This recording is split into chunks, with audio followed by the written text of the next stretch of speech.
primer, l'efecte poma, que ara voldré que la Montse us expliqui una mica més al detall, han representat al voltant de 240 tallers a tota Catalunya. En concret, per demarcacions, hem realitzat aquests tallers a 10 escoles a Girona, 24 escoles a Lleida, 24 a Barcelona i 13 a Tarragona. En total, 71 escoles a Catalunya que han representat al voltant de 240 tallers, s'han fet diversos tallers a cada escola, amb un impacte directe a aproximadament 4.100 nens i nenes, repartits entre el 34% cicle inicial, que això és primer i segon de primària, 23% cicle mitjà i 23% cicle superior, cinquè i sisè. A més a menys, hem realitzat, i estem acabant de realitzar perquè aquest programa s'acaba al Nadal, després segurament que hi haurà d'altres programes a partir de gener, un programa de visites a explotacions, visites a granges productores de llet i visites a instal·lacions productores, parcel·les, explotacions fructícoles. En total s'han realitzat 32 visites d'escoles directament portades en autocar a explotacions tant de llet com de fruita. En concret a Lleida s'han fet 14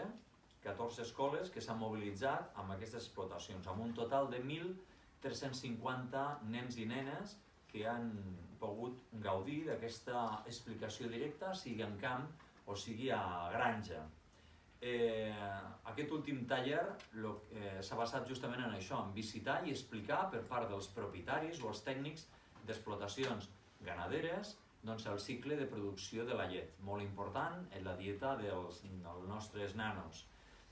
Han hagut sorpreses, han hagut anècdotes, com per exemple una de les escoles, i a través dels diferents vídeos que hem anat penjant a les xarxes socials que estan tenint molt impacte,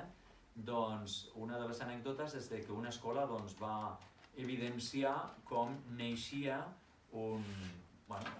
petit nadó de vedell de la seva mare en directe, i llavors la sorpresa va ser brutal. Imagineu-vos l'impacte que això té en la canalla. A part d'altres anècdotes que se n'entenen allà en directe del procés de la llet.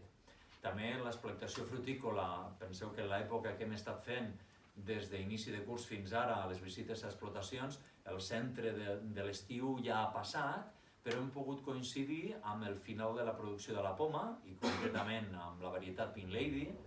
en aquestes darreres setmanes, i també a la zona de Ribera d'Ebre hem pogut visitar explotacions d'arbres de mandarines, amb la qual cosa la major part dels nens i nenes mai havien visitat o havien vist un camp amb pomes directament allà a l'arbre o amb mandarines a l'arbre. Creiem que això és molt important, primer perquè som un país, Catalunya, productor i líder, i una de les regions líders a Europa de producció de fruita dolça, i que els nanos que viuen a Catalunya puguin ser coneixedors de la realitat frutícola del nostre país, doncs és tremendament important. En quant al primer taller que us he explicat, l'efecte poma, que aquí teniu una mica la imatge corporativa, creiem superxula i engrescadora, bàsicament el que es pretén és apropar el coneixement de la fruita als nanos a través d'un paral·lelisme en el que diríem que tenen algunes fruites climatèriques. Com sabeu, hi ha algunes fruites climatèriques, com per exemple la poma, i per això en diem l'efecte poma,